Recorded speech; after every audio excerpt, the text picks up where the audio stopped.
to an office because I don't think that's healthy for anyone's lifestyle. Right. Oh, So really? that being said, Are you like mobile now? Are you like a mobile office person? Yeah, not mobile office. I'm like nature. The world is my office.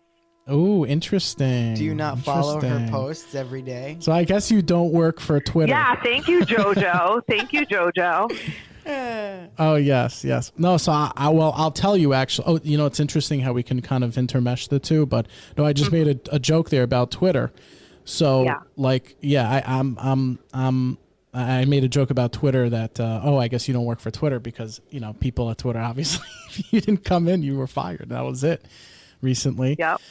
Mm-hmm. And interestingly enough, I've totally moved my entire social media time and interest to back to Twitter. I'm just done. Wow. I'm done with Instagram. I really haven't been on it. I jump in, I post for the podcast, I post for my other brands, and I'm out. I'm in and out. Sometimes you maybe see, I always look for your account. Holy shit. And I'm like, can I get a click here? I always look. Do I do build a bias? Yeah, you guys haven't posted in a long time. We haven't posted in a bit. That's But I've left Instagram. I'm still have my fan page. My assistant in Ukraine, Qatar, wherever they are, they're posting stuff there for me. But so my overseas assistant. Awesome. Okay. I love that. Like we have to do. It's all about boundary. Yeah, boundaries, exactly. Like I love Gabor Mate has a new book out. It's called The Myth of Normal. Like just because everyone's doing something doesn't mean that it's good for you. And we need to be able to ask ourselves, how is this working for me? How is this going? And if it's not going well, it doesn't matter how many people in the world are doing it. Well, I got Instagram, I feel like in some ways to maybe, I got it on 10 years ago. Like maybe I did get on to escape a little bit, but it was cool. It was a cool thing. People liked it. It's the start of the metaverse. But now it's too much. You got women shaking their butts. You got it's true. It's guys I can't even scroll when my kids are near me. It's too crazy now. And honestly, I love the Jewish community. They're doing a lot for me recently, even. But that stuff's got to stop. It's got to stop. Yeah. I don't know how you can, how you can claim to be a certain type of sect of Yiddishkeit or Judaism or a.k.a. from, and just be on Instagram, basically contributing to the pornography it's so epidemic. How are we not talking about this? How are we not? How is this? Are we recording? I started we are recording. Oh, good, because you might take clips out of this. Let's do it. I don't know how we got here. It's pretty crazy. It's when Sam Smith's Unholy came out, it's a pretty grungy song, if I have to say, and I like it. Don't get me wrong. But if you listen to the words, it's not something I'd want my children singing along to, And I'm saying every single, but you know what I mean. Many Instagram accounts, whether it's clothing industry or otherwise, this was going on. Their next post was this song. And it's where do we address authenticity? It's like drawing the line, but it's really about identity. Where do you, who we are is not just who we are, it's who we're not and what we're not. And where are we ever going to draw this line? Because I don't see it being drawn. I don't see it. I know. What do they say? So it really is crazy. And real profiles with fake people instead of real people with fake profiles. Yeah, I don't know which is worse, which is better. But, we moved to Florida at the end of August, and happens to be a few of our TVs broke in transit. No way. And I looked at my husband. Our 80-inch was fine. And I was like, you know what? I want to do an experiment with the family. Let's not hang it up yet. Let's just wait on it. No way. Yeah, I'm like, let's reassess after Yom Tov. Get out of here. And we did the same thing with like all the iPads. We just didn't unpack them. They're away. And we still... What are they doing? What are you doing over there? Yeah, we're still screen free. They are fishing. They are painting. They are drawing. They are coming up with songs on the piano. They are doing things that they did not reach for before. I would say they were on screens 2 to 4 hours a day. Like in the morning, they'd wake up at 6 a.m., watch until I'm like, hey guys, time to get ready for school. And now I'm calling them in from the canal across the street because they're fishing. And I'm like, hey guys, time to get ready for school. And then they're coming in with a flounder they caught and filleting it for lunch. No way. Yeah. Jojo, what do you have to say about That's how we this? grew up. We grew up playing basketball. Is that how we grew up playing ball. We grew up playing ball in the street until we saw the lights come on, and then there was always that one parent on the block that was like, screaming out dinner time, and we all ran back in. Now everyone's sitting in front of a screen, taking, losing brain power, charging their phone for real power. Exactly. But Jojo, I'm done with this, adults reminiscing when we were younger, blah, blah, blah. Right. Guess what? We are in charge of creating the childhood that our children experience today. I agree. It's not about what the world is doing. That's what I'm saying, the myth of normal. Right. All kids have phones. All kids have iPads. All families have TVs. My rabbi has a TV and I don't. Your rabbi. Right. We're going to go over to my rabbi's house to watch the game. I'm not joking. And he knows that we don't have a TV. And he's like, I don't know how you do it. I don't know how you do it. Guess how I do it. I want a better life for my children. I want a better life for my children, and I have to create that, which is why we moved here and which is why we're screen-free, which is why we chose the school that we send to. No homework, no grading, nothing. Should have been around when I was younger. Sounds like my kind of school. Oh, yeah. There's 10 kids per grade, no more. They will never take an 11th. The school will shut down if they take an 11th. That is the deal that they made with the people that fund it. The school will shut down if they take an 11th. So there's 10 kids per grade, 10 boys and 10 girls. It's not a mixed school, but there's boys and girls. Right, okay. There's no homework, and there's no grading system. The kids will never see a number or a letter on top of their work. They'll see a correction. They'll see a comment. They'll never see a grade. And we just had PTA, the report card. You know how they were graded? They were graded by how much grit they exhibited. Oh, wow. So how much effort they really put in. Yeah. If they did adequate effort, that's awesome. Exceeded effort. I forget how it was. It was like 3 grades, low, medium, high kind of thing. But it was about, did they exert,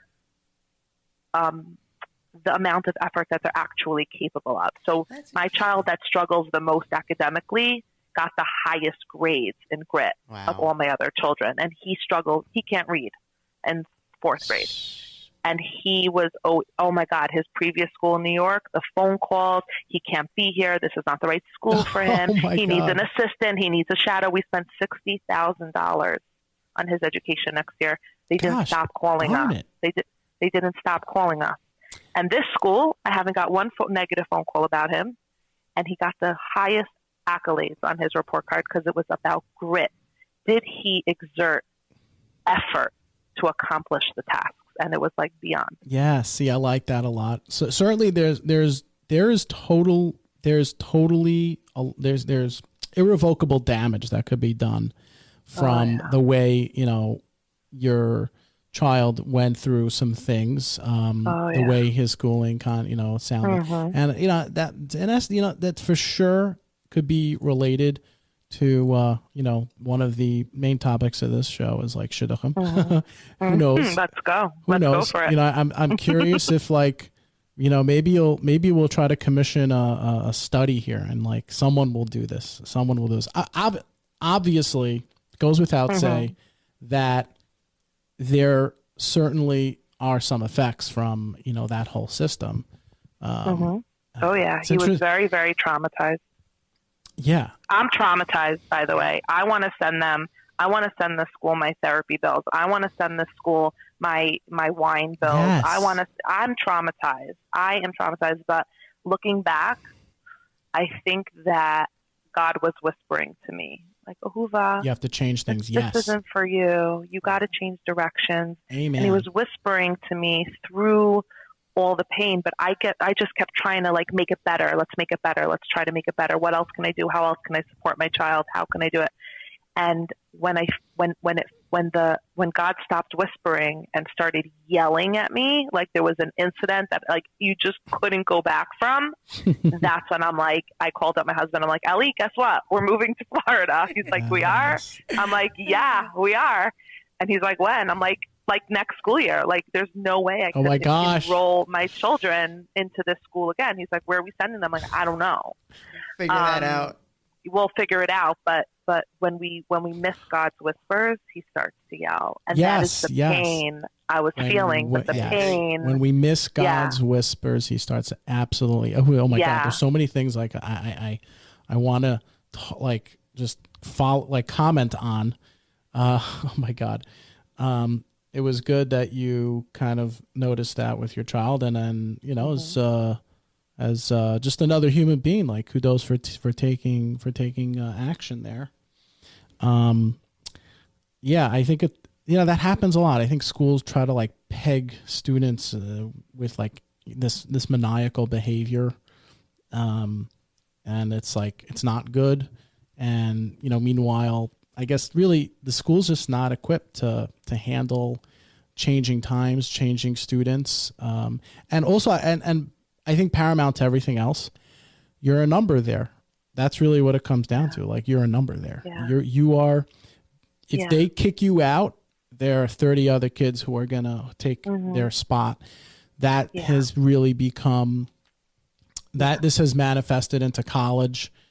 This is how it is in college. That's how they're able to charge so much, even though they don't need the money. Colleges don't need the money. They have the endowments, etc. And there's a collective angst. No question. There's a collective angst amongst. I also think that there's an outsourcing of duty, which is like always so fascinating to me. That if my child, I remember one year, one of my children had a lot of like self-regulation behaviors that were super annoying. Like he'd like wiggle his foot a little, or he would doodle, or he would hum. The humming was the worst. Anyways, we worked on it a lot. And like the last behavior standing was humming. And it would just, he didn't even know he was humming. It was like, and we'd be like, can you like, stop humming? Cause it was just so damn annoying to hear humming all day long. Anyways, second day of school, brand new year, second day of school, I get a call from the Rebbe. Please pick up your son. By the way, this kid of mine, I wouldn't say this with all of mine. This kid is like my neshama, like really my neshama. Aww. And the Rebbe's calling and he's like, you have to pick up your son. I'm like, do you have the right family? Like what's wrong? Second day of school. He's like, I told him to stop humming and he won't stop humming. And it's chutzpah, blah, blah, blah, blah, blah. Yeah. I'm like, I said to the Rebbe, Rebbe, I feel like you could be a little bit more curious about why my child is humming. That's the first thing that came to my mind. School. Like we have been on such a journey with this child. You have just met him. The phone call should be, why can you help me understand why I've asked your child to stop humming and he can't seem to stop? Right. Or at least speak to the previous year Rebbe, speak to the principal, see about the child. You want me to pick up my child? Because in our journey, we've come so far that he's doing the last standing thing that he does to help self-regulate. Wow. Like where has education? And he said to me, he's like, Mrs. So-and-so, you're being very disrespectful. Oh my God. Wow. That guy's an asshole. I said, Rabbi so-and-so, you're being disrespectful. Yes. You know what I did? Good for you. Good for you for pushing back. Yeah. This is like literally like us singles with a shotgun. No, continue. Yeah. What happened? Yeah. So basically he was like, I love Hasidim. I think everybody knows that, but he happened to have been a Hasidish Rebbe. And I was so excited for my son to have a Hasidish Rebbe because I really love Hasidim. Oh my gosh. And we daven at a Hasidish shtibel, and I love my Rav. Like, he's really our everything. Moving away from them was like so hard. Anyways, I'm like, I need a Hasidic person to call this Hasidic person, like to speak Yiddish and to like set him straight. So I call my Rav and I'm like, I can't go through another year like this. And I was being tortured for years already in the school system with my children. I was like, I need you to call this rabbi and just tell him like that my son's in a, you know my son's in a Shambhala. Just tell them like, you have to take a different approach with this family. Anyways, my Rav called the teacher, did some Yiddish magic, and I never heard from the Rebbe again the whole year. Yes. So you had someone advocated for you. And that's what you need. I knew it couldn't be me because I was already the crazy mom, the crazy, disrespectful mom. I was already that person. And you didn't even do anything. I just said that I'd love like your him child. To be more curious about my child before telling me to pick him up on the second day of school. Sheesh, maybe us single people and you happily married, mommies and tatis. Maybe we have some stuff in common. We could find common ground. Maybe we can. We really can. You can in general. It's not something that can ever be found, but you're one of the good ones. That's what we forget. You're easy to talk to. And I don't just say that to kiss ass. Like, we've had other guests over, and it's just tough to communicate. No one recently, but we've interviewed other guests, and sure, it's challenging to kind of keep up with the capricious differentialities in people's mindset. Yeah. And I think what comes to my mind when you say the similarities, it's like we're all sort of victims of systems, right? That's a fair statement. Singles are victims of systems. Families are victims of systems. But are we, right? Like that's the final question. Like we are victims of systems until we say no more. Exactly. I have a very good friend. I'm going to Israel for her wedding. I'm so excited. Mid-30s, and every time she'd get a Shidduch read to her, it didn't matter who it was, what it was, who it was from. She'd literally have like a horrible stomach issue. Like she couldn't even get out of bed or go to work. Like getting a Shidduch resume in her 30s just like literally made her ill. And she decided one day, she told me, she's like, Ahuva, it can't be that Hashem is going to send me my person through a way that is making me physically sick. It's just not going to happen. She goes, she said, from this day forward, I am not opening up another Shidduch resume. I don't care who sends it to me. Bingo. Like I'm ignoring it like it was never sent. And I'm sitting there like, oh God, like I really want you to get married and be happy. And like, I don't know. This is the system, right? Like this is the world. Fine. Like literally within the month, she was on a business trip, went wherever she went on this business trip, went to shul because somebody asked her to come. They were making a kiddush. She wasn't really going to go there. And she sees this guy there, and this guy sees her. She thought this guy was married because he was there with his nephews, who she didn't know were his nephews. But he saw her and realized she was single, and he asked about her after Shabbos, and they like went out Saturday night. And like, I was like, wow, look at her. She decided she's no longer a victim of the system, and God found a different way to send her soulmate, and she is getting married like in 2 weeks. That's beautiful. So maybe we're not like we feel like we're victims of the system, and it's making us sick. I'm telling you, I was that crazy mother. I was getting ill. I was really ill from feeling like a victim of the system, but really maybe God was saying like, Ahuva, you gotta leave. You gotta leave. Lech lecha me'artzecha. Yes, lech lecha. Oh my God, that's what we should rename the podcast. Lech lecha me'artzecha. But then, like, literally, only the really from Jews would listen. No, all Jews can listen. Even non-Jews can listen, right? What does that mean? That was the first. Abraham went through 10 tests, it's and so the first yeah. of the tests was that God told him to leave his homeland, to leave his family, leave everything he knew to follow God. And I think that like my life began to change for the better when I said, I cannot stay so attached to my homeland and to what I know and to the systems I'm a part of while it's making me and my family ill. That's not happening anymore. And literally we threw a dart. Everyone's like, how did you end up, like we're in a new community that's not very popular, in Fort Lauderdale. And everyone's like, how did you end up here? How did you hear about it? I'm like, I literally threw a dart. And this is where I landed. And I thought I'm coming to like to an island and I'm going to just like interact with my family and we're going to plant a garden and we're going to go fishing. Turns out like this is a growing community. It's thriving. The rabbi here is amazing. But because Lech Lecha Me'artecha, like Hashem already set it up for me, but I had to leave. So going back to the singles part, because this is, you know, I want to make sure that I'm being relevant, not just, you know, talking. But my friend also did that, Lech Lecha Me'artecha, from the Shidduch system, because it was making her ill, was making her sick. And that's the yelling that God has to begin to do when we don't hear the whispers. And you have to believe, you really have to believe that it's going to come a different way. So how do you convince a whole community, really, to leave what everyone's so ingrained in, such as the Shidduch system? How do you, you know, we're ingrained to, you know, we're going, you have to go through the Shidduch system. You have to use this shadchan. I use this shadchan, so you have to use this shadchan. How do you break away from that system? Right. At large. So that's a big conversation. Well, right. Be like it's right. But in the context of what Ahuva's recent journeys are, go. Yeah. So I wouldn't try to convince a ton of people to leave a system, but I think that people that are waking up and saying, this isn't working for me. How much longer could I continue doing something that's either A, not working for me, which is benign but painful, or actually hurting me, causing me emotional or physical or spiritual damage. And then you have to ask yourself again about the myth of normal. Like, just because this is how everyone, quote, everyone does it, does that mean that this is how I need to do it? And if you really believe that God makes Shidduchim, that God makes matches, he's not limited to a shadchan or a system. So it's also very dependent on your belief system and how strong that is, that you can walk away from how everyone does it and believe that it's going to come a different way.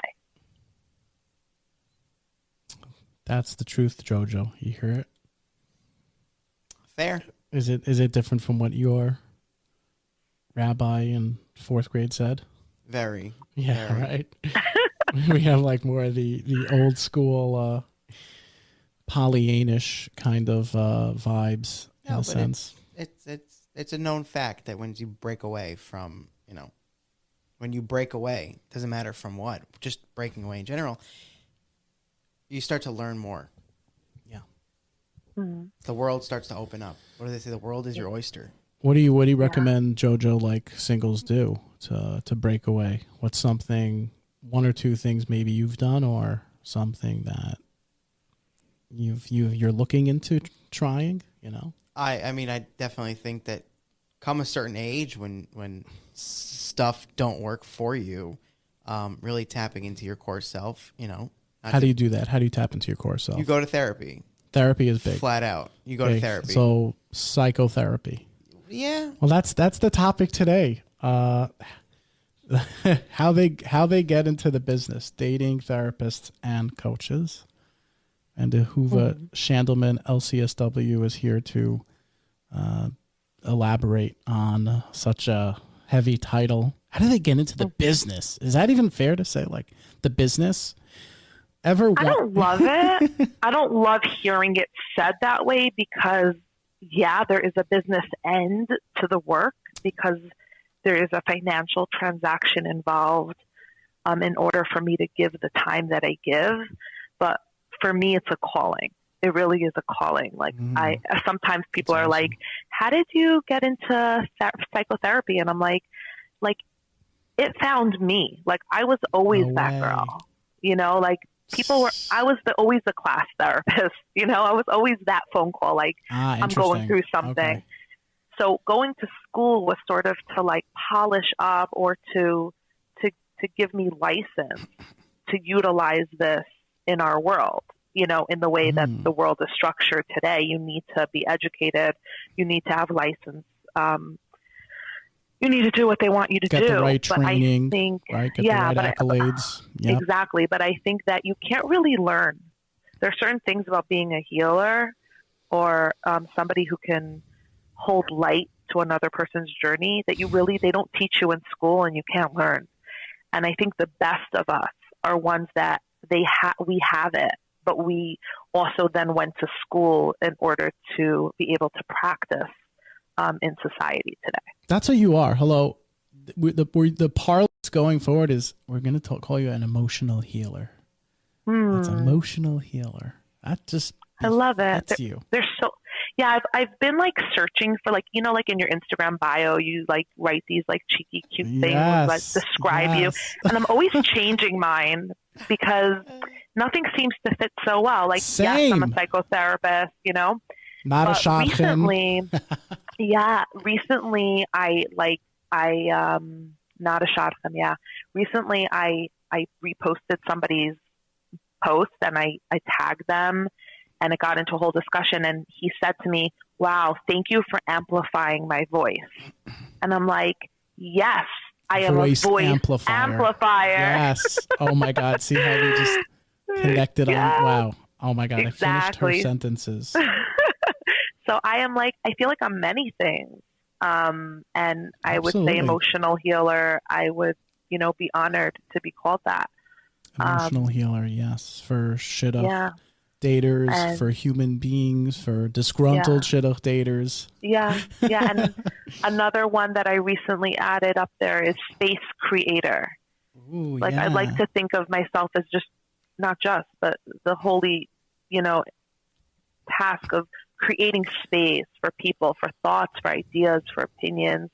We're in a society that's so scared to like create space for everyone and ideas. And I like to see myself as able to hold a lot of space for that. So voice amplifier, emotional healer, space creator. I'm collecting. If anybody has other ones, you know, I would ensconced advocate, an ensconcing advocate, maybe a little bit like that. That's a safe place. So that would work. We'll make. I'll have my office send some recommendations. Yes. We'll vote it on the Shid Senate floor. Yeah. So that's cool. So that's sort of how I journeyed into the field. I was very young. I had a private practice, I think by the age of 23, actually. No, what? 23? Yeah. When did you graduate high school? Or earlier? So I went to Manhattan High School. So I graduated, I guess I was like 18 or 19, but because they're so like educationally fancy, 11th and 12th grade had college credits. And then I went to seminary and got more college credits. So by the time I came back, I had like all these credits. And when you get a bachelor's in social work, your master's is just 1 year. So like I finished like super quick. And then the laws were like sort of changing around then in terms of like how many hours you need to licensure in private practice. So a supervisor that I had was like, I have a huge waiting list and you've got this. And she gave me her office after hours and said, you can see my waiting list. And I was in private practice. No way. Wow. Yeah. That's amazing. What's the Sephardic term for that? Mihashamayim? Yes. Right, is that it? Well, Mihashamayim. Wow. How apropos. Oh my gosh, that's amazing. So you got in like right in the beginning, like when this thing kind of took off, I guess. You know, social work. Because I want to say, like, I first came across social work or psychotherapy, you know, when like I would just read the Jewish magazines. And then I'd see Touro School of Social Work, Yeshiva University School of Social Work. And I'm like, what the hell is this? Like, I had no idea what it was. Yeah. So YU Wurzweiler did exist when I was going to school. I actually went to Hunter College. Shout out right there. See, that's like a top school over there, Hunter. It is. It's like very cheap because it's a CUNY, you know, so it's very competitive to get into. Exactly. It's not like, hey, pay and come in here. No offense to the people who paid, you know. Yeah, exactly. You know, the interview was a group interview, which is pretty scary. So usually you go, it's like one-on-one, I imagine, for your interview. And this was like literally a group of like 20 applicants sitting in a room. Wait a second. So you're like 21. You're going into like this interview. What do you like? What are your comments looking back on like little young holy shit there? Like just coming out of Manhattan Day School. Manhattan High School, which is a Beit Yaakov. And then I went to seminary, Beit Yaakov. What do you, I have so many comments to make, like for little IJ when he started the podcast. Whatever. This is what I knew. First of all, Hunter's a super liberal school, and I knew philosophy. And I'm coming in there as like a from orthodox, like Beit Yaakov girl, like conservative, and I knew that I needed to stand out. That's like my one mission was to stand out. So not be an echo chamber, just not be an echo chamber, like harping on the same thoughts. Wow. Like everyone's going to say the same thing, and I need to say something that sounds different. And that's memorable. So my name really helped because they couldn't pronounce it. So I was like, my name is Ahuva, and it means beloved, from the root of love. And I feel like that's my calling, to spread love in this world and to make space for people. I said something related to that. And so this difficulty with pronouncing my name, I think, became an opportunity to be memorable with my name, so that when the teachers would go over the list after and get to my name, it would be like, oh yeah, that one. And thank God I got in, and a year later I was in private practice. So that was interesting. Yeah. How serendipitous of this to happen. Like, actually it could be not a juxtaposition, but there's something to describe that where kind of went in thinking like, oh, this is going to be something maybe bad. They don't know how to pronounce the name, but it ended up they remembered working it. out in her favor. Yeah, like that's interesting. Yeah, lemonade out of lemons or something like that. But everything's an opportunity, and we just have to figure out what the opportunity is and take advantage of the opportunity coming at us. And yeah, so that was my entrance into the world of social work. I think there's a lot of confusion. I saw this on my page today, like social work versus psychologist versus psychiatrist versus life coach, right? Like there's just so many mental health, marriage health, MHC, marriage health counselor. Then there's marriage and family therapy, MFT. There's so many little ones like popping up all over. LMHC. I feel like everyone's just looking for a way to do what they want to do, but legally, so that's the bottom line. But psychiatrists are doctors. They go to medical school. They can prescribe medication. They're probably not sitting there with you going through your early childhood traumas like on a weekly basis, or somebody that you would go to for an initial evaluation and then go once every few weeks, make sure you're doing okay. A psychologist can be a psychotherapist where you can have a weekly appointment and they can really support your journey. In addition, they could do certain testing, psychological and educational testing that social workers cannot do. Social workers can be psychotherapists, people that you go weekly to speak to. And in addition, a lot of social workers don't do any type of therapy. They could be caseworkers.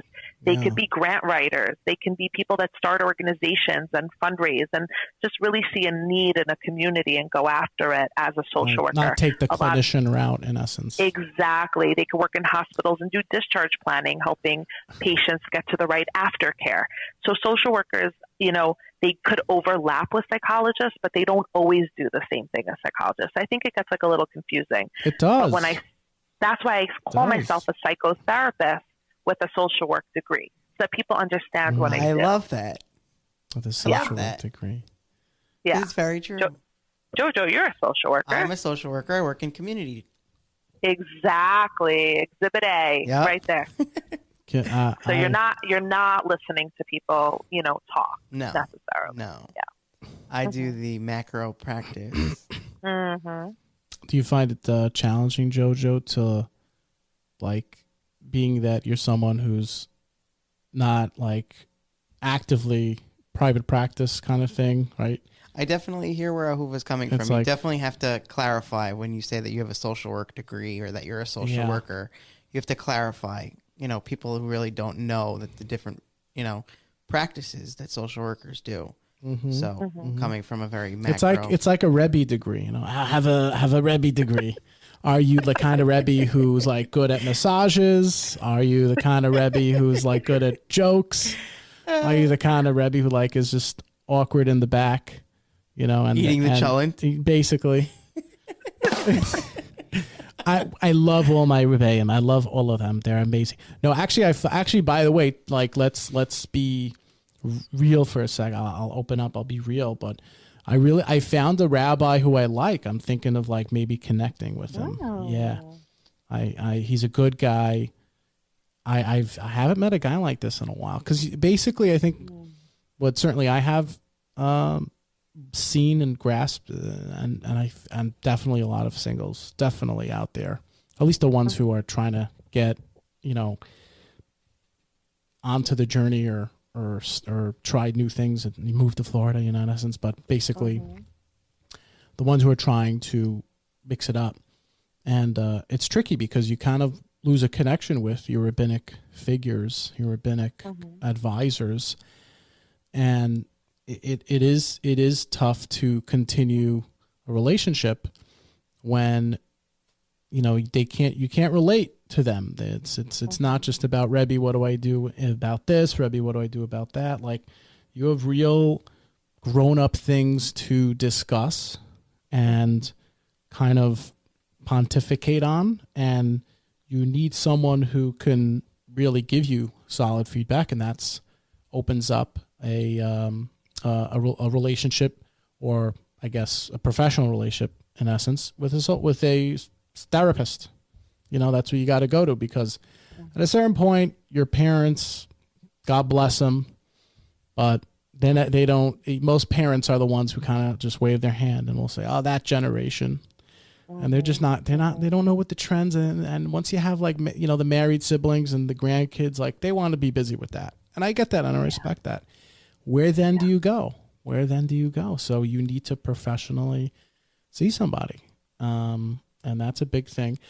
So yeah, I met this cool guy. So I'm gonna see. I already gave him the IJ special. Like, I was by Mincha, and I'm not kidding you. I grabbed him by the beard almost. But I was like, "What are we doing for the single community? What are we doing?" And he's like, "Yeah, no, we need to do some things."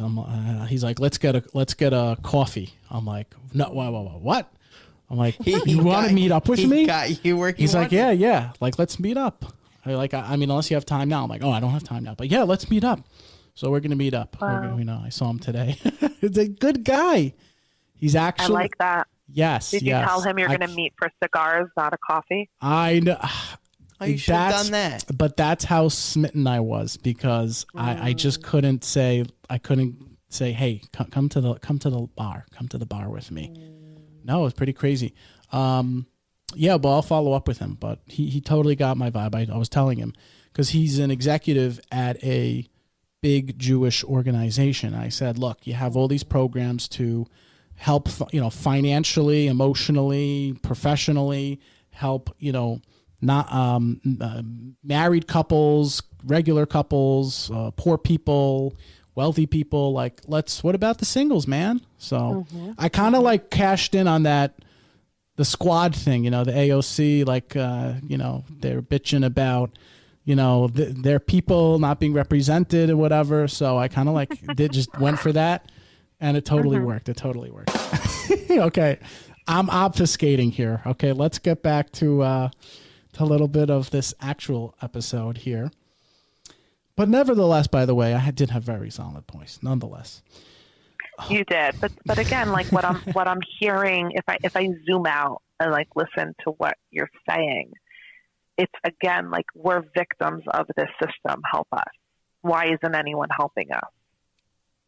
You're helping so many other victims of our system. What about us? Right, and I think and what you've been championing is we need to take control, and 100%. I have recently taken control of certain areas. I mean, for a while now. I mean, the big thing was getting out of real intense shidduchim. Just because someone's WhatsApping you with 6 resumes and hey, you have to go out with this cute PA. You have to go out with this cute PA. You have to go out with this. What are they all like? And it's just the same response for all of them. She's great. She's great. She's nice. She's beautiful. Same response, How many cute PAs do you know? I mean, seriously, Jojo. 4. 4 right now. You just met 4 today, you're saying? Yes. I think it's the scrubs. Come on. Yeah, it has Come on, to a be. girl They in used scrubs. to be. That's They pretty used to be cute. a big. Yes. They used to be a big thing. That The is a scrubs, fact. and I don't. And I you know, at the end of the day, you know, all these people like actually have stories and faces and all that. But you know, working in a the medical setting is different than it was, you know, 10, 15 years ago. You know, it's like back then it's like the cute nurse, and now it's like the evil nurse, you know, wants to jab you. Yeah, jab you. Yes. Hello. He went there. Yes. Great, dude. You delved into that perfectly. Perfect. Oh my! That is our next topic here. That is our. No, actually, I can't because you know Spotify's gonna fly. Yeah. That's all I'm gonna say. Okay. Another reason to come to Florida, though. Another reason, you know, that was part of God's yelling. Like we needed to get out. Kudos. That's all I could say is kudos. Mm-hmm. Me and Ron. You know. God's Governor Ron DeSantis people out there want to know. Oh my gosh, there's just so much to like still comment on. Where should I pick it up? But I mean, we have other topics, but I'm just thinking like one area, one thing I wanted to ask, one thing I wanted to put on you. I'm a guy, so I might be biased here, but I feel like women therapists are better. I don't know why. Okay. Like, what do you say about going to a male therapist versus a female therapist? Like, that's so interesting. You know, I mean, it's so polarizing in so many, right? Because think of the Hasidim, right? You know, but tell me your thoughts on not at all. The Hasid, yeah, no. Jojo, would you prefer a male or a female therapist?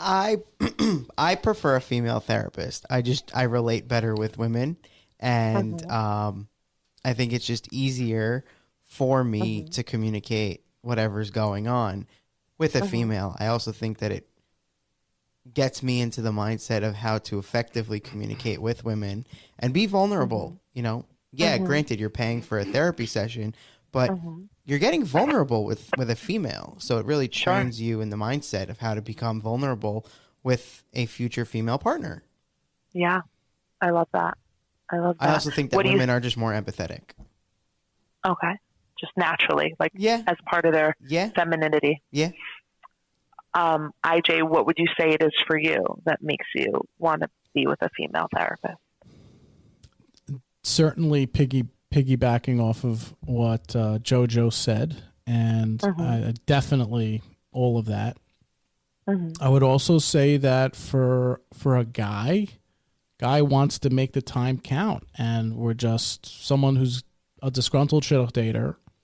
And disgruntled shidduch dater, I mean, like a good person, did the right thing, went to all the right schools, you know, the classic spiel, the mantra, and now, you know, I'm a certain age or I'm a certain situation where I may not be able to get dates, or I may not be able to get as many dates as I'd like, or with the right people. So you need that female like comfort, or you need that female energy. Yeah, you need that feminine energy. And I think that's a major beneficial thing with a guy going to a female therapist, especially like just primarily here, like in the shidduch system or outside of in the frum community or whatever and whatnot. That's really what I think the drive is for that. And I think it's so warranted, because where else are you going to get that? Like, most of us are working with men. Most of us, if you're working with women, it's a professional office. You know, it's not going to be like so soothing and, you know, be able to open up. So and then for a female, a girl, I feel like is going to want to talk to another girl, because it's like, I think that big sister thing. Yeah, you know, they might not feel so comfortable with another guy. But usually girls have a lot of those type of girls in their lives. Like, oh my God, you got to hear what just happened, or I just came back from the worst date, or like, the girls generally do hold space for each other. And I'm wondering, like, I'm going to take a poll, by the way, when I get off this podcast. What do the girls prefer and what do the guys prefer? I think it's going to be really interesting. I'm going to participate in that one. Yeah. And I have like a few theories. I mean, I think what you and JoJo said makes a lot of sense. And I think a girl, I want to go like a bit imago on this, right? So like the imago theory is that we pick spouses that allow us to reenact a failed relationship with our parents, but in a spousal relationship, in an attempt to be more successful. Okay, that's the basic idea of imago. And I'm wondering if therapists might be picked in a similar way, whereas if I'm deeply affected by a relational issue with my dad, I may then go ahead and look for a male therapist to reenact some of that with and heal through that therapeutic relationship. I wonder, it could be a good theory to sort of test out. I myself see a male therapist, my supervisor / therapist, for a decade already. And I really can't imagine seeing a female therapist, but I do have really great friends that I confide in and feel validated by and can be vulnerable with. So interesting. I don't know. I don't know. I'm not sure. There's certainly, it could be a stigma if, you're in the frum community and you're seeing someone in the opposite gender. Mm-hmm. I do feel like and see that we're getting more open to it. It's not really necessary. It's not necessarily. Oh, for sure. And by the way, like, I think there was like a mini comment over there about Hasidim. Oh my gosh. I see the Hasidim and I see, I have had clients. It's so funny. I had a client referral from a pretty frum community, Hasidish. And the person who was referring the client called me and was like, this person that I'm referring, he only wants to see a non-Jewish therapist. I thought you'd be great. What? Do you understand? To the Hasidish world, a modern Orthodox girl is the same as not, meaning right. He wants somebody that is going to be outside of the community and non-judgmental. That's basically what he went. Right. And that he's not going to be bumped into in Evergreen. That was basically the qualifications. So he says to me this, he's like, he wants a non-Jewish therapist. I think you'd be great. I'm like, sold. Tell him I'm a shiksa. I'll see him Monday at 10. So let me guess. So I guess what did it go from Ahuva to like Harriet? I guess was that your alias? Harriet. You're like, I'm Harriet. What's up? No. He called me Harriet a few minutes later. Oh, Beckman. No. He called me a few minutes later and I said, hi, it's Ahuva. And we spoke and we set up our first appointment and we've been together ever since. This is going over 2 years already. And I understood. I think that when you feel so much shame and guilt and judgment from a community, you can't go heal in an environment that's making you sick. You can't. Mm-hmm. I get it. Yeah. You if you don't move on, you're going to abdicate from your duties, or you're going to succumb to it. You're going to just succumb to this inevitable problem that's right there. And you got to separate yourself. It could be done in the community, I will say. Having a Jewish therapist, like physically, having a Jewish therapist though also helps, because a non-Jewish therapist doesn't really. Hello, understand. Jojo. That was the next question. Sorry. Yes. No. That's good. You asked it. Look at this. Having a Jewish therapist definitely helps, because I've toyed with maybe going to a non-Jewish therapist, and it's like, all right, how do you explain to a non-Jewish therapist that you're 30? In a frum community, a virgin, and you're suffering with not being married, you have all this trauma, like they can't cop that part. So I go back and forth with these type of comments. That's like, imagine a client comes to me and they have a special needs child and they're really struggling, right, with it. Mm-hmm. I don't have a special needs child. Can I not help them? Imagine somebody has an abusive spouse. I don't. Can I help them? I get that there are nuances in the frum community, that when you go to a frum therapist and you say certain things and they're just like, that they get it. It just makes you feel more understood and comfortable. Right. But there are plenty of non-Jewish therapists. Like you can explain these things. You can explain. Right. Like, I know this sounds crazy, but in my community, most of my classmates got married at 21, 22. So I'm like ancient right now at 30, and an empathetic therapist can understand what that must feel like to you. That my friends are going to be grandparents at 40, and I'm 38 and not married. I think that it's not a therapist's job to just understand you without what you're saying, without you expressing it. And sometimes in our need to find words for things so that we can help other people understand what our experience is, sometimes that's actually even more therapeutic than assuming somebody just gets it. No, I hear. So I don't know what I think. I think that it's individual, obviously, but I don't like hop onto this idea that like I need a Jewish therapist because they get it. Right. No, right. I don't hop on right away. I get that, but I don't fully always think that that's the truth. Okay. Yeah. Yeah. Oh my gosh.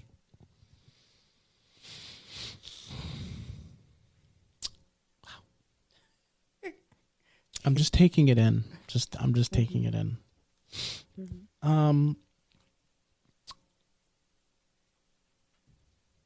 So in regards to like commonalities of, you know, of these like former Shidduch daters, or basically, you know, single people, single Jewish Orthodox people who want to be with somebody, who want to get into a relationship, etc. What are some commonalities you've seen that kind of maybe got them there, or maybe some things that they're working on?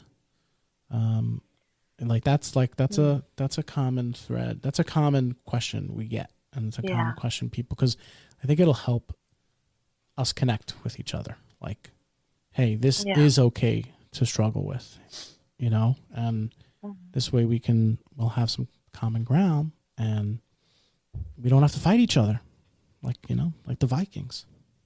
Yeah. What do you mean, not have to fight each other? What do you mean by that? Well, I could go on. It's a plethora of thoughts that pop up. Like, fight each other? Like singles tend to fight each other. Like, my way's right, your way's wrong. You know, whether I'm taking my pain, or I'm taking my journey and putting it into tefillah, or I'm putting it into religion, or I'm putting it into going to the gym. So there's a lot of battle there. And that's the interesting thing that I would relate to on a parenthetical thought, where, you know, when you could relate because you're married, and we'll take a married person with kids as an example. You may not have like any commonalities or any interests with another couple you're hanging out with, but your kids are friends, so they hang out together. For a single, you don't have that. You have to have commonalities. You have to have interests that line up. Otherwise, like, you're not going to hang out together. You're not going to want to be with each other. That's as simple as it gets, right? So for guys, it's a little bit easier, I guess. You know, we meet up Thursday night, cholent situation, and I don't know, girls, Friday, you know, getting the nails done. Like, these are things that kind of but when you're single, like, you have a lot less. So what are some common things, though, that kind of end up like getting them to to be where they are? Where do you think? What can you give over to us? I mean, you know, be confidential. I feel like it's just going to be very offensive. Like, any way I put this, I feel like could be offensive to people. Like, obviously, I have worked with so many people, and I have my own journey toward marriage, and my friends, and I could string together some thoughts on it, but I think it's offensive to speculate on how people in pain, like, contributed, I guess, to their own situation. What I would say about it is that when people do get married at whatever stage in the game, and they had been in pain for a long time as a single person because they weren't married, I feel like it all makes sense to them why it hadn't happened until then and why it had to be now. And like when their story comes together with the person that they're marrying story, they no longer are scratching their head as to why did this take so long. They know exactly why it took so long. I'm not going to hold my breath. I can't. You know, I just have to move on, I guess. I don't know. What do you mean move on? Like from the question? From the thought. Like from the thought, like, oh, you're going to get answers and everything's going to I could say more. I'll say more and like I'll contemplate like in terms of how it comes out if we should keep it in the podcast. To me, it feels like a lot of people, a lot of us that are struggling with the pain of being alone are in some way holding a space in our lives. Are in some ways filling the space in our lives that should be filled with a spouse with a different relationship or dynamic. That space is filled. And it feels like there has to be a letting go and a cutting off, which is very, very difficult. And I can give like an example or two because there is no space for somebody to come in to that scenario. Yeah. But the person that's in pain doesn't see it that way, and they also see it as impossible to let go. Very deep. Yeah. Very deep. Often I see people that are caring for their elderly parents, and they're single. Yes. Ooh, that's a perfect one. That's like that is one. And it emotionally and psychically does not leave space to nurture a husband and your own family because you're in a caretaker role. So energetically, you're already in that space, connected to somebody in your feminine energy, taking care of them, connecting with them, and, whatever it is, driving them here, driving them there, doctor's appointments, making sure there's dinner, making sure they're not alone, laundry, whatever. I have singles that are caretakers. You can't separate it. It's inextricable. If you're really caring for your parents, which is a beautiful thing, you're not going to be able to have like the kind of healthy relationship, healthy life you want. 100%. Totally get it. Totally, we're on the same page. Couldn't have picked a better one. You get enmeshed in something. Right, and of course, like even if this person has other siblings, because they're single and they don't have their own children to take care of, and because they don't have their own spouse to take care of, and they might still live at home or nearby, they become the obvious choice. Oh yeah, just happened with a girl for me. We got set up. However, we matched on one of the apps, and she was like Aunt Shayna. I was like, "Hey, nice to meet you. My name's Isaac." She's like, "Aunt Shayna." I'm like, "What?" She was taking care of the family. And not her family, her siblings, children. That was a full-time job. So it doesn't even have to be. Yeah. They live next door. And I was like, "You're like a beautiful girl." She had a great name. It wasn't Shayna. She had a great name. Like, it was exactly the kind of name that would have been perfect for me. And I totally yielded to a FaceTime because we were happens to be she was in Florida, so I was like, no problem. And when it came to like arranging the date, I had come in already. But like she had to come to me. But my my family. She had to take care of her family. That was always the answer. But I just saw it on her face. I saw the way she was carrying it, and it's right there in front of people. Can see it. Singles, healthy-minded singles, but also not healthy. So that's the problem. Healthy and non-healthy people can see it. That's a big issue. You can see it on their face. I'm like, oh, okay.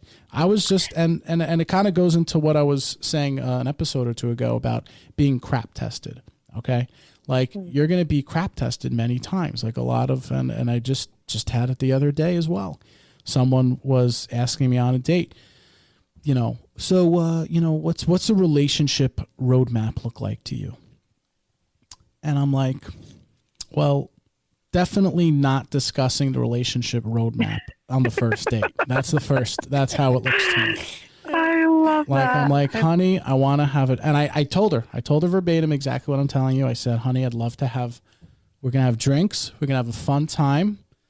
I'm giving you a minute to just cry and tear, whatever happens, and we're going to go big. And oh my God, I saw it on her face. Like I passed the crap test. Okay, it's called something else, the SI, the Shid test. Oh, Shid test. But that's what, and I'm telling, I noticed it. And by the way, I can't take credit. It's all part of the Goyish dating class I'm taking with pickup artist Coach Hunter, my man. Mm-hmm. So it's all working. And by the way, plenty of I learned with Ahuva, on the Holy Shid as well.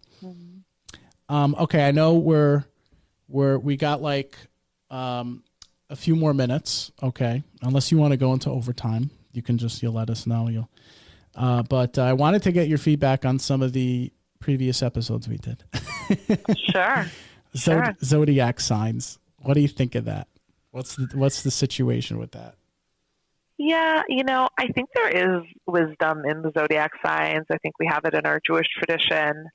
Do we go by them? Do we make decisions according to them? I don't think so. But is there wisdom in it? Yeah, I think so. But I think that we need to trust ourselves. I think that people that are relying heavily on zodiac signs, I think that they're looking for some external validation of a wrong or right decision. So I think it's cool. I think there's stuff, that's intriguing about it. But I think we need to be able to look within and make good decisions for ourselves. And Jojo, you liked the zodiac sign episode? I did. Did you learn anything from it? Like which zodiacs to stay away from? Yeah, I did. Clearly. What was Avery's sign again? Okay, anyway. How about serial shidduch daters? Do you believe they exist? Oh, yeah, for sure. Of course they exist. It's such a fun game. I feel like I know someone who's falling into that right now that he's killing it on and all the dating apps and with all the, with the last two and a half shadchanim he's dealing with. Yeah, what makes somebody a serial dater or shidduch dater is that they're getting something from staying in the initial stages of dating and never getting deeper in, right? Whether it's they really don't want to get married, but they can't really opt out of the system because of their mom or because of society or culture. They always have to be dating, but they don't really want to be in a relationship. So they never let it progress. For other people, it could be fear, different blockages. And some people just really enjoy the first stages of relationships, something like love addiction. So they sort of get bored with people after a while and they're just on to the next. So there's many different reasons why someone would become a serial dater or a serial shidduch dater. So they definitely exist. They exist in the world. Yeah. Jojo, what are you, are you a serial shidduch dater, Jojo? Probably. No. Probably. Yeah. Look at this. He's a man. He's admitting his problems. I yearn to be in a relationship. But you just can't help swiping, for the next one. Correct. We actually did it. We touched up a little bit on that with Ahuva in the episode 69 and 70, toxic friends and platonic relationships, and then we flipped it, platonic relationships and toxic friends. So people can check that out. Episode 69 and 70. here's one thing we kind of recently, a little bit of a pattern we were discussing last few episodes. Is it finding your religion, like your own religion, or is it like actually going off the derech? Like, which one is it? I know it's a fully loaded question. Yeah, it's a good question, though. You know, I had a mentor growing up, Rabbi Ronnie Greenwald. He passed away a couple of years ago, but he was a big mentor of mine. And he used to say the reason why he was the first one to open up a school for girls at risk, honestly. He was like the first one on the scenes. And I actually helped out in that school. It was called MAG, Muncie Academy for Girls. Mm-hmm. And he opened his camp to everybody, meaning anybody got in. Like all the other camps were like, only this, only top girls, only if you go to these schools. And his camp, Sternberg, was just open to everyone. And he felt that, you know, with enough love and enough community and enough Torah and enough joy, like there's enough space for everyone. He wasn't threatened by different colors of the rainbow. And he's a real, real inspiration to me always. But he had a line that was, the reason why so many people are off the derech is because the derech is so narrow. You can't fit on it. Mm-hmm. Bless him. Bless him. Yeah. Like we've created such a narrow idea of what it means to be a frum Jew that of course there's going to be so many people outside of those lines. It's way too narrow. Just widen the road. Yeah. Widen the road and everybody fits on. You solve the problem. Everyone's trying to get the people back on this narrow line. Like, cut it out. Make the line bigger. I love that. I love that take. See, he's someone I can envelop myself in his teachings. Mm-hmm. It's funny. I didn't realize we had that connection because I went to TJ. So I went that's to his son, right? Yeah, that's his son. Yeah. Hananya Greenwald. Yes. Rabbi G. Rabbi Hananya. Yeah. And I was in Ma'or, which was another son. Zachariah runs Ma'or. Oh, yeah. I mean, he still does. Yes. But I'm real like an OG Ronnie girl, you know. Ooh, get out of here. Wow. Mm-hmm. You're like the last of a kind. I just realized that he's another Ron in my life. Maybe this is my like link to Ron DeSantis. Oh my God, he is. Gosh. And my middle name is Ron. Oh my God! No, I'm changing it. Oh God! All these Rons. But that's actually funny. Actually, wait. So his name Ron and Ron. Wow. Oh my God. Okay, you got to really take some time to think like who else is Ron. Like where does this Ron thing comes from? Yeah. Forget about zodiac signs. Like I find that I have names that follow me in my life. Like in my phone for some reason I have like 21 Devoras. And like one or two of every other name. I'm like, what's with this name? And I have certain guys' names too that just like follow me in life. And now that there's another Ron, like I always had one Ron like in my head, and now now I'm talking about Ronnie, and I'm like, damn, I have to think about this. But yeah, I mean, I think that as a society, as a frum world, in town frum world, New York, New Jersey, you know what I'm talking about. We have created such a narrow idea of what it means to be a frum Jew. That everybody outside of that is off the derech. I mean, everyone has a choice to not want to be religious. That's fine. If you identify yourself as a non-religious Jew, then I guess you're off the derech of religious Jews, and that's fine. But if you consider yourself a religious Jew, but it's not the way someone else wants to identify religious Jews as being, so they consider you off the derech, that's their own problem. That's a them problem. Amen. You are still religious. Amen. Mm-hmm. Amen. Everyone's on their own derech. And that is such a perfect place to end off. But one more thing, and then you take as long as you need for this, because I can't believe that this has been since we last spoke, or at least, certainly been on the podcast. Like, we have not seen each other since the Shabbaton. Mm-hmm. Holy Shid. How was it? Give us just try to get into that memory right there. How was it? There were no runs on there. How was it? Let's get cathartic. That was really a beautiful weekend. It was my last weekend in New York. What a way to end. My last weekend. Yeah. I moved that week. And of course, the cutest guys on that weekend were my sons. Like, am I right? Yes, they were. They were very cute. Yeah. Like, all the girls just wanted my boys, you know, for sure. I know. It made it very tough for me, by the way. I was like, I shit you not. They were stealing too much of the attention, you know? Yeah, seriously. But, you know, it was okay. There wasn't really anyone I liked her anyway, you know? Whatever. I thought it was a wonderful event. You know, I really thought it was a group of guys and girls, and it was relaxed enough to not feel stuffy, but nonetheless organized and well put together. I feel like it had a lot of good balance. I really enjoyed doing my Holy Shid bit, you know, with the group, with the guys, with the girls, and then individually getting to talk to people, get to know them, you know, throughout the Shabbos.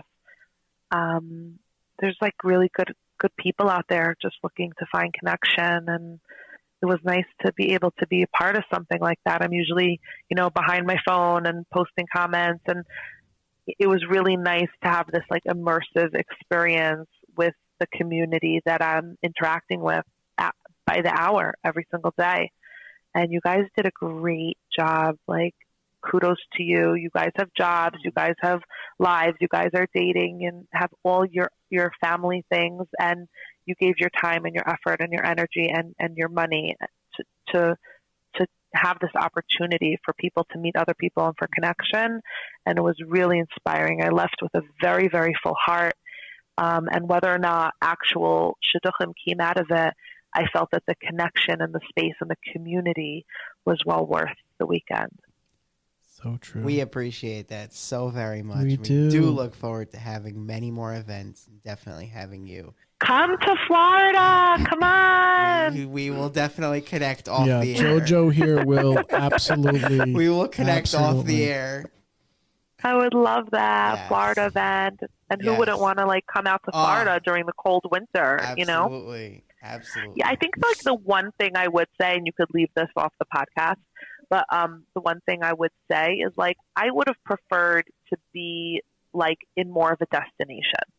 Like, like the whole weekend was awesome, but I would have loved to be somewhere beautiful. I feel like for me, Pesach like I said, program vibes. Not even. Hey, that came up at one of the meetings. Oh man. Yeah, some yes and some no. Like there are Pesach programs that are literally in the middle of like industrial downtown Connecticut, or like in there. It's no vibe. It's just the program.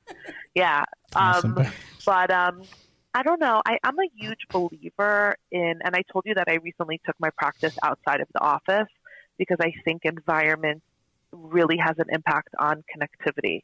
And I think that when you're walking, think about this, Isaac, you're walking with a girl on the boardwalk, you can access connection a lot better than like being in a corner of a lobby that's also used to make pancakes in the morning. You know what I mean? No, I hear. Like there's just something about being in a beautiful place and a calm place and a connected space. And that would be like literally my only critique for the weekend was like, can it be somewhere beautiful? Thanks.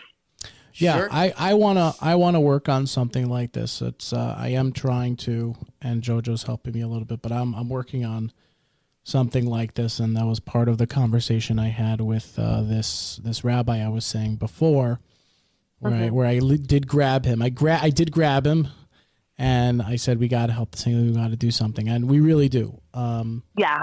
Another inspiration that I have, and because you have the infrastructure, I'll share it with you, is like, I think like experiences are the way to go with Shidduch events, because it's very hard over one weekend to really get to know someone in their different dimensions, right? Because we have our formal self and our put together self, and then we have like our chilled, like ponytail up, gray sweatpants self. Like we have like so many different selves that people can find attraction in different dimensions of us. And I feel like if you had like a 3, 4, 5 day experience, like let's say there was like a long weekend hiking trip to Utah and guys and girls were invited, and it was just an experience, right? People are helping each other get up the mountain, and you're just like you're experiencing a connective journey together with a group of people, I think it is much more, I'm reaching for a word here, but not susceptible, but like it's much more fertile for connection to see people throughout a journey of some sort in different lights. Fair. Ooh, I'd be down for that. Yeah, I would. I would sign us up. It would be right. Yeah. Like I really would like to do like Shid the experience, right? Which would be to somewhere for 3 days, because some people can't get away for like a week or whatever. For a few days. You know, do a hike, go on a kayak tour, come back to the bonfire, you know, have drinks, schmooze, sing a little, go back to your room. Like something about gin and experiences, gin and tonics, for sure. Oh yeah. You know, you were so good. Yeah. I love that. I was bartending. Yes, I was bartending on the weekend. Well, that's what I'm looking into now. I am looking at anyone wants to reach out to me on the Instagram. I have a rabbi who's an executive at the OU. Who this is the guy, okay? And we have Ahuva, and we had last week we had Jackie Glazer, who was really good. And I'm trying to put a team together, so if people want to reach out, they can reach out to me, because there really should be some kind of experience like this, and like subsidized hosted through Build a Bias. Because that's really the biggest problem. Like when we did the Shabbaton, we had we had 100 people, 150 people wanted to come, and right away half the people, you know, because of price, could not commit. Could not consider even like giving, you know, payment plans. They couldn't. So that's a lot of people you have to cut, and the money's a big thing. How much was it? We charged what, $350? $375. $375 a person. Yeah, $375. Some people got it for $325, I think, right. Early bird. Right. Right.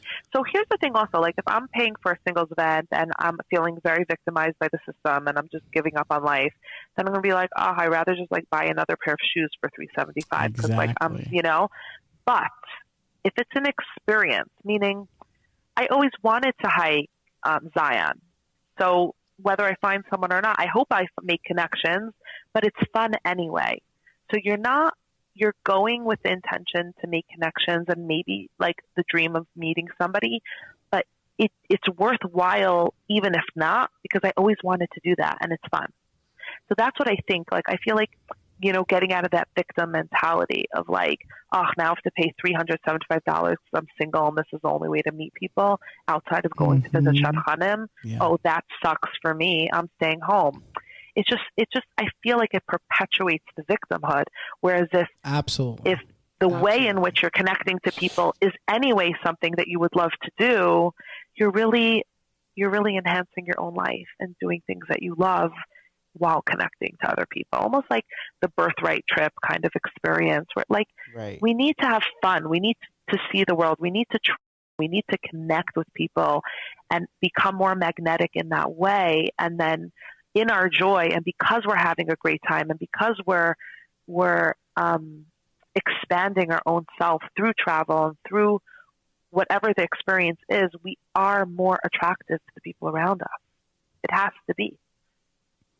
So, like, that's the only thing I would say about the weekend is, like, it was a single weekend, right? Like, I would love to see I totally experiences. I like it. I totally get that. There's more programming that can go into it, definitely. Yeah, but I had a great time. You know, it's. I know. I'm understanding what she's saying. JoJo is that everyone came was single. They were like expecting the same single thing. You've got to like show them how to do it.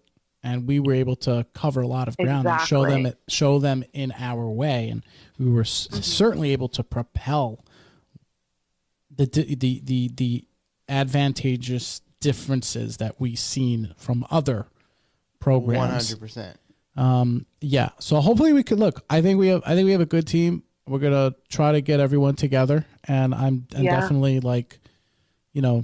We're working on it, people. We're working on it because we have the proper parties here right now. So we're all pledging. We're all into for this And I did love that the program was run by single people. Like it felt a bit like safer and less. Too. Yeah. Build a bike for singles by singles. Yeah.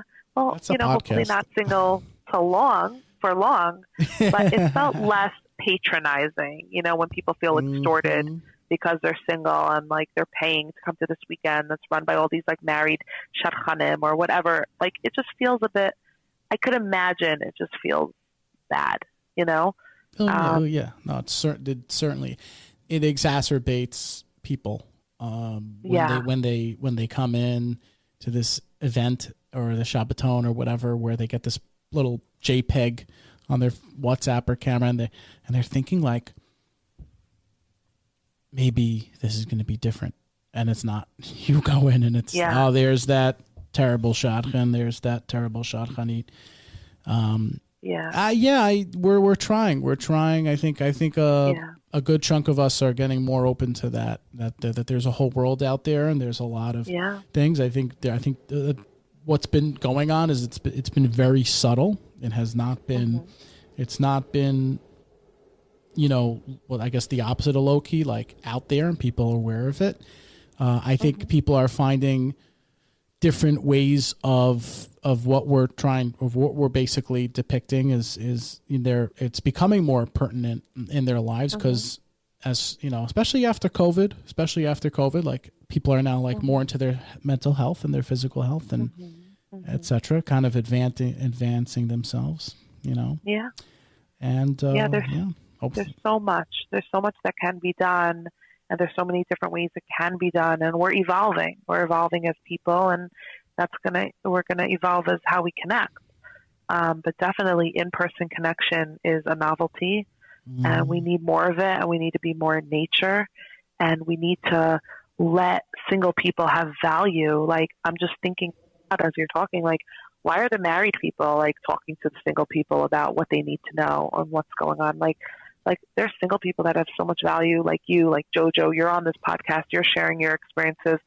There must be people on these Shabbatons that would have a really cool journey to share, or valuable skill or art form or food. I don't even know. Like, I know you had singles in the kitchen and the sushi, and that was so fun. It's like, there's value in our community, I know. And people are just so disenfranchised. That's really what it is. People, like, we scraped together those who were willing to, who wanted to come, and were a little bit complacent with coming, because they knew it wasn't going to be like Rebbitzins Aura style, where you don't have to do anything. You just show up and the Rebbitzins take care of you. They get the ideas going.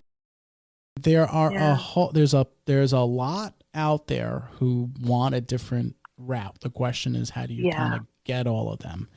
That's what, and certainly we're going to try to continue to do what we're doing with Build a Bias, and, get people. And also, like, another thing that I'm hearing is, like, as people, have birthday after birthday and they're still single, their friends have gotten married, so they feel more lonely. So I think also, like, having experiences like Thanksgiving weekend, New Year's, like, during times when friends used to get together and do something, having opportunities to share experiences with other singles also fills that need of community, So I love that also. Good way to, no, that's good. That's a good, that inculcates we have to my stay mind. connected. Absolutely. Well, that's what I committed to. Like, tomorrow night I have a single friend. Well, he used to be single. Now he's got like a girlfriend. This is a shidduch dater here, but now he's a girlfriend. She's adapting. He's becoming it's unbelievable. Like 29 years old, this guy. And he invited me. He invited me to Thanksgiving. He's like, I know everyone has their real family Thursday, so I'm going to do something Wednesday, and I'm going, and I'm a part of a little community here. It's so cute. It's going to be a whole ordeal tomorrow. I got some babka cake. I feel like an adult here. Like, love that. We are very excited. You are an adult, IJ. Like, I don't know if anybody told you yet. Like, you are an adult. Well, no. Well, I was an adult, but then I went to shul the other day, and they were like, "You're not adult till you're married and have kids and oh god, pay a mortgage." I'm like, well, I'm paying a mortgage already. Well, Yeah, that's ridiculous. I mean, obviously there's age and stage, and I think in our community, when somebody didn't go to the next stage, people like just see them still as a younger age, and that's just like an issue in our community. Like single people are adults, and sometimes we don't want to see ourselves as adults because it's just too painful, but we're adults. Well, that's a few episodes ago. That's what got put on the table there, especially around the Yom Tovim, and I described a few predicaments I was in, and Avery did as well, and we kind of came to the conclusion that, a lot of married people they're a little jealous of single people. They're like, I'm busting my butt, working, supporting my family. I'm at the the hand of my wife or my husband or my kids, and like there you are, you're showing up to whatever shul or community event or simcha, and like you can do whatever you want. That's not fair. I gotta be mean to you, or I have to like question you or figure it out.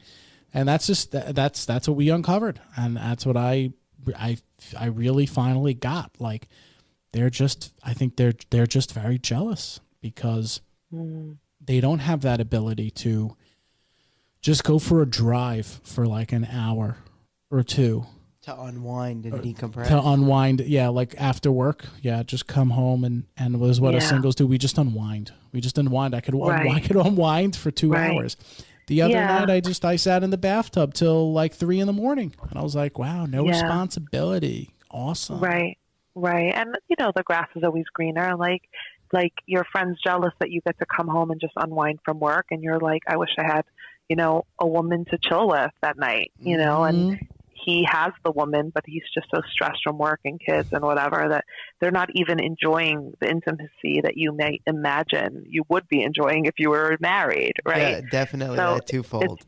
It's like always twofold is like, and which doesn't mean that we don't want it, but we want it. But it's funny, like whenever we went on family trips or go on family vacations, we drive to the airport, and we usually one of us gets out with the kids and the luggage, and the other one goes parks the car at the shuttle and comes back. And I'm always like, I'll take the car to the shuttle. And like literally, that's my vacation. Like, just get out of the car. They close the door. I like drive 2 miles an hour to the parking. I get on that shuttle. I put my feet up on that seat.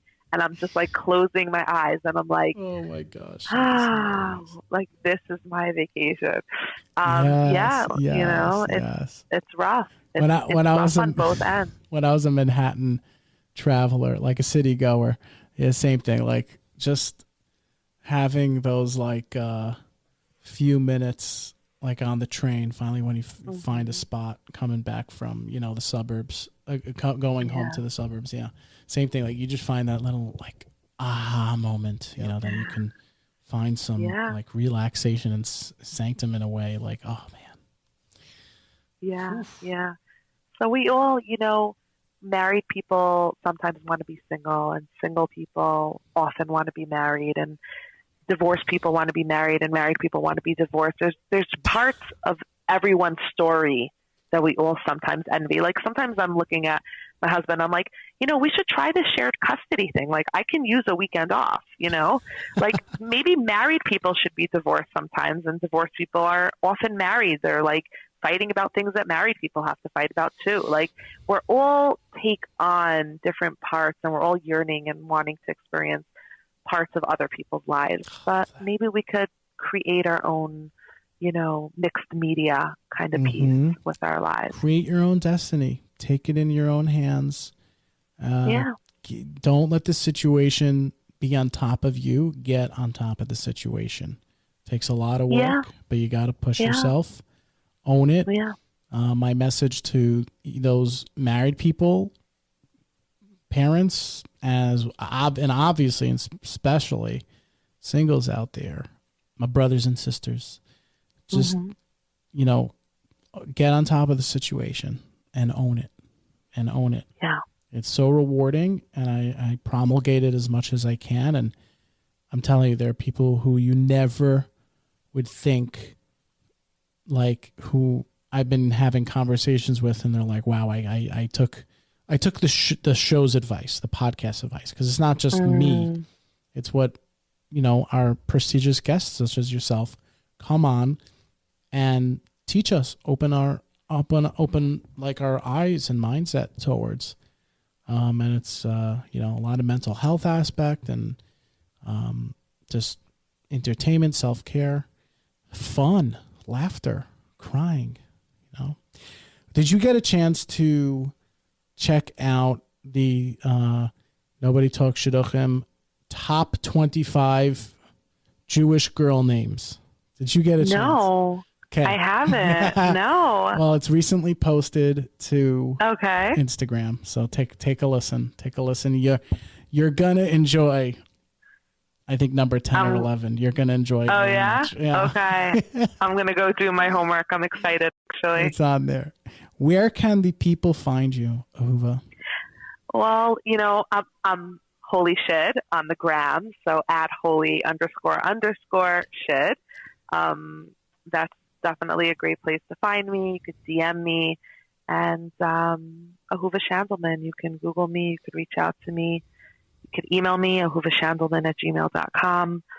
I love hearing from people, and if I've impacted you in any way, or if you'd like to connect, that's definitely how to reach me, or through you guys. You know how to reach me, so they could just reach out to you. Just reach out to us. We'll forward the information, and that's where we can continue the conversation. Yeah, this has been so much fun, as usual. I love coming on here. Thank you for the space that you've created for me to, have a voice and share it with the world. And it's really we love having honor. you. We can't stop praising you. And we wish you so much success over there down south. Appreciate that. Come visit me, please. Come visit. We will. I shall. You will. Okay. We will. We will bring. Yeah, we want to go on tour. We want to go on tour. We want to do a like what's dating like in Florida? What's dating like in Minnesota? What's dating like in Chicago? What's dating like, so we send Avery to scout some areas. Yeah. Where is Avery? You tell him I missed him. We'll let him know. We're going to let him know. Thank you. After hearing this episode, he's going to be like, wow, maybe, that is a safe space for me. As I usually end off people, happy face, smiley face, silly face. This is the Nobody Talks Shidduchim podcast.